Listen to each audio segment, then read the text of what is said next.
Hi everyone, Zach here, and welcome to the prep video for lesson 38 in this series on developing a survival game. This will be a relatively short prep video as we only need to talk about height maps and layers, and we're doing that because, well, today we are importing our height map and our layer information to create our island. So what is a height map?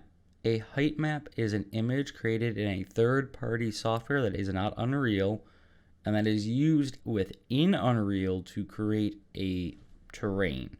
This can be used with landscape editing for just a single map or in world composition. The images are grayscale 16-bit images, either PNG or RAW files with little endian byte order. I will try to avoid making my usual Swiftian reference. If you don't know why I said that, look up the word little endian. The images, as mentioned, are grayscale, so we go from a white to a black range, where white represents the highest point on our terrain and black the lowest point. Now, something to be mindful of is that due to some differences in how the various softwares that do terrain generation work, there might be some inconsistencies in scaling.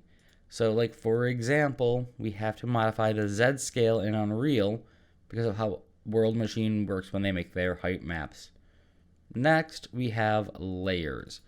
And layers are also images made in third-party software that are used by Unreal to determine which material layer to paint where. They are 8-bit grayscale images, again, either PNG or RAW, where white represents a more dense layer of a particular material, and towards black, we're saying a less dense layer. And this uses the material layers and images to determine where to paint that material. All right, that's all we had to go over for today. So I hope you enjoyed this short prep video, and I hope you enjoy importing your island map.